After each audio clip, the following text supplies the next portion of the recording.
Hello, ladies and gentlemen. Normally, we do chess videos with happy hearts here, when we go over a game and analyze, um, but today's video, um, I make with a very heavy heart. Um, but at the same time, it's to remember and honor one of the greats of the game, and if not, the best online chess teacher. As many of you know by now already, um, Daniel Naroditsky is not with us anymore. And yeah, Chess Friends International, we also want to offer our heartfelt and sincerest condolences to all of Daniel's closest, nearest, and dearest. And it's a loss for the whole chess world that, we all feel. And it still feels surreal, honestly. He was a big influence and impact in my chess journey and starting this channel. Um, Never met him personally, um, but he's good friends with friends of mine online, and everyone spoke highly of him on the board, as we've all seen how he teaches chess as well as off the board. One of the few chess players you could say that was universally loved by all, no matter where in the world. So yeah, I just wanted to start off by saying that before I get into the chess for the video. This game is showcasing an immortal, one of his best games, no most notable games in my opinion, um, between him and none other than countryman Wesley So. This was a rapid game in 2021, so I just want to go over it quickly. It is a miniature, it's a quick one, but just to show his brilliance against a top 5, top 10 player in the world. So let's go over it quickly then. Okay, Daniel had the white pieces and he starts with 1 to e4. Wesley responded with 1 to e5, knight f3, knight c6, and bishop to b5. The Royal Lopez. It was a very loved opening by Danya. a6, bishop a4 then, and the Morphes, and knight to f6. We've seen the setup a lot, attacking here. White most likely castles here. d3 is also an option here just to guard the pawn. But castling also defends this e-pawn, because if the knight takes, you get rook to e1, and then we enter what is known as the Rio Gambit of the Royal Lopez. We get castles then by white, and then b5. So this is obviously been seen at the highest level. It was played very famously in the Magnus Napa World Championship match. Fabiano and Magnus have played it countless times. Very, very well known theory. Bishop b3 followed by bishop to c5. Here you can also get bishop to b7. Doesn't matter the construction. But a lot of times, if you start with, let's say, uh, bishop to c5, you're going to get this d6 push. The bishop will then be outside of the chain, pawn chain, and most likely later on goes to a7, b6. But bishop b7 is also quite normal. Sometimes when bishop b7 is played, people play d6 and lock the bishop in here on e7. But bishop c5 is also signaling I'm gonna play d6, but once the bishop is on c5. After bishop c5, we get d3, then just adding some more reinforcement to the e4 pawn. Very solid. And now we see d6 happening outside of the chain.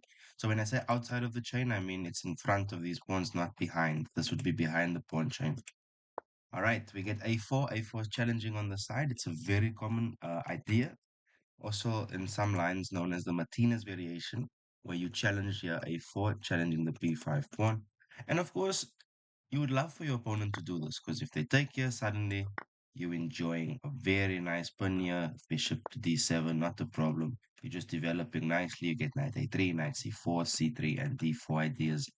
So that's all very nice and solid. So yeah, knight a3, they castles, and you go knight c4. And that knight is also hard to push away. You can't really play. I mean, if you do, you takes, knight takes. Looks a bit awkward. Okay. So instead of that, we get rook to b8, just guarding, and Danya captures, a takes b, and bishop to e3. Of course, c3 is also good here, as the engine says, because you get to build c3 with d4, taking over the center. But bishop e3 is just as fine because you also have ideas of this eventually. Or if you trade, as Wesley does, f takes e, you get to play d4 soon enough if you want to, because you could reinforce f4, the f pawn, well, that was on f is now on e3, reinforcing now the d4 pawn. We get castles then, and now queen to e1. So queen to e1 has a slightly different idea. Up until this point, you can see, I don't know if you guys can see it. Yeah, you can. Katakamsky had this position against Vichy Sir, they drew in 2007. So very common here is like you can go knight to c3 to prepare maybe some pressure here. c3 also is fine, I guess. It's a bit worse, but you see it's also being played there to get the c3, no, sorry, to get c3 and d4 eventually, because it does look good optically for white. Also knight c3, knight bd2, I guess, is also fine. You see there, Kata had it against Vichy Sir. Knight c3, I don't think this would be as popular, yeah. Okay, there, Laurent Fressinet had it against Alexander Grischuk. But Danya's idea is a bit different. It's queen to e1. Queen to e1 has some nasty, nasty little tactics here. It's also very thematic of a king's Indian attack. This queen d1 to e1 to g3. So the queen wants to travel to g3 to put pressure on here. The knight wants to come to h4 and then to f5. So, and this rook on the f file, the open file. All these pieces want to join and make the drama happen here between the f and the h file. So this is also something for us to look out for. We can already see that the drama, the action's going to happen on this half of the board. And it seems to be white that is going to control the terms of that play. So after queen to e1, we get queen to e7 and knight to h4. Now we can see this is now the position between Danya and Wesley. Never been reached again, I imagine, because those show on the database. Knight to h4. After that, we get this g6 idea, and now knight to c3. And knight to c3 is quite strong because number one, it's also putting pressure on here, right, on the d5 square. And you'll see why, because there could be tactics even of sacking an exchange, knight to d5, not now, of course, but this is in the air. After knight to c3, then we get knight to b4. Wesley saying, okay, I'm trying to find some counterplay ideas here. Maybe the knight jumps to get the c5 thrust, put some pressure on there, or maybe even d5 to reroute the pieces, c6, d5 building. Okay, Danya says, nope, I'm not worried about that. You can jump with your knight wherever. I'm going to play queen to g3. Queen to g3, the ideas are becoming quite clear now. There's pressure on the g file. The knight wants to jump here. You want to lift your rooks maybe. The knight's coming in here to d5. This bishop's eyeing on f7. There's a lot of pressure. So it's important for Wesley to develop now. Instead of playing bishop to e6, like to develop and connect rooks, and this bishop's quite the problem. And bishop e6 would guard d5 well.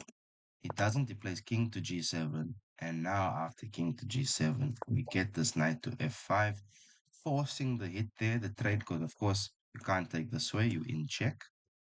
If you go back, of course, you just lose your queen. That's GG's. So you must capture there with the bishop. Takes and rook takes. Yeah, if you take with the pawn, it's okay, but you allow d5 now because there's no pressure on the d5. Still better. Sorry, guys. But instead of that, we get bishop takes, rook takes, and of course, you still can't take there because you are in check. So after rook takes f5, we get knight to d7, and now the air starts clearing. Well, it's always being clear here. The play is just so easy for white, right? You can either go here, rook h4, immediately thrust, or just connect your rooks, rook a to f1, which Danya does. f6 then, and now we see that knight to d5 jump, the problematic knight. Wesley trades off. You do not take here with the pawn. You'd lose advantage, I feel. Yep, there. Suddenly you're just worse. Look at that bar. You must take with the bishop here because this diagonal is quite important for white's attack. Yes, the game is equal now, but it's easier for black to make a mistake here. White's got all the pressure on here. Black's pieces are stuck on the 8th and 7th rank. Not much going on. So, the blunder's bound to happen, right? Knight to b6 after knight to b6. Now Danya pushes h4. Engine was saying rook 5 to f2, but h4 is perfectly fine. You're playing for h5 to try and break open there. We get c6 then, and after taking, you have to find a move, rook to c8. So the reason why is because if you take down here, yes, you take with rook to c2, your queen and rook are close to your king in defense. So this is a very important rule too, guys. An isolated queen generally is not good. When I say isolated queen, I mean a queen that's far from a king. So in this game, this is an example of that, and you'll see. So instead of this idea of rook b to c8, and not it has to be rook b, because if it's rook f, you'll notice. I say this because I'll come back to it in the analysis. There's too much pressure on f6 here. You got this guy, this guy. The queen's also gonna jump in. You need to stay close now. That's why this rook has to stay there. And this is the mistake now then by Wesley, because rook to c7, I mean, queen to c7. The queen has to stay close to guard f6. Not even the king, really, but to guard this pawn so that the king can be safe. But because the queen moves away from f6, you'll see why I say this is bad now. Danya captures. Bishop takes b5. Queen takes c2. Look how far that queen is from the king now. It's so far away. And there's no ideas of counterplay or attacking here, eh? There's no pieces close enough to launch an attack here. There's no open files for black to launch an attack here. That queen is very isolated. On the other hand, if you look at white's position, development, white has opened the full control of f file, the g file with the rooks, the h file with the pawn pushing. That bishop can easily come to c4 and put more pressure there on the a2, g8 diagonal. So we get h5 then, thrusting open, putting a lot of pressure here. As I said earlier, the drama is going to be here. And it seems to be the case now. H5, queen takes b2. Danya says to Wesley, you can take another pawn, doesn't matter. I'm playing for h6. Now it's important here not to do this. You could, but then the game's suddenly drawn. You don't really have an attack anymore, right? Because once you get g5 stuff, rook to h8. In fact, rook to h8 is coming very soon. Not immediately, of course. And you'll be fine. So you must go for h6, which Danya does correctly. H6 is strong because why? As I mentioned again, this queen, if it was here, would have guarded this. But because now there's only a rook here and H6 happens, the king has to move away from guarding F6. Of course, if you take here, well, it's bad. You just take here. You're putting big pressure on. Of course, if you take back here, it's a mate in 8. You're getting mated. That bishop also, you're not here. Of course, you're coming like this is GG. So if you go here, of course, this rook takes here. It's over very soon. Yeah, yeah, check, check, check, and yeah, mate. So this is the problem if you take on h6. So instead of that, we get h6, the king drops to h8, but the writing is on the wall here after king to h8. Look at that brilliancy, queen to g5, telling Wesley, well, you can have my queen, but if you have my queen, I'm going to have your king. F takes g, it's a mate in 2. Look at that pawn cutting the king off. Rook takes, and there's the other cute rookie pookie pie. It's a GG indeed. So that's why Queen G5 is such a brilliancy. If I could, I'd put an exclam there. Just imagine an exclam, double exclam.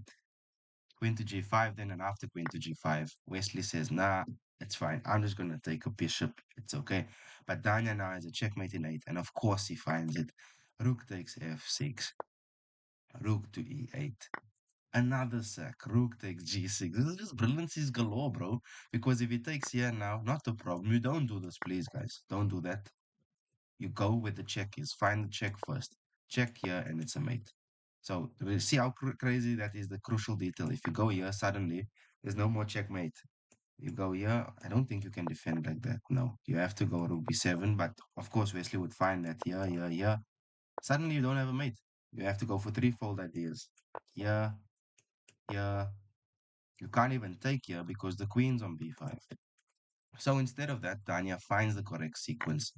Rook takes g6, knight d7, rook to g7, and he was in this position on move 29.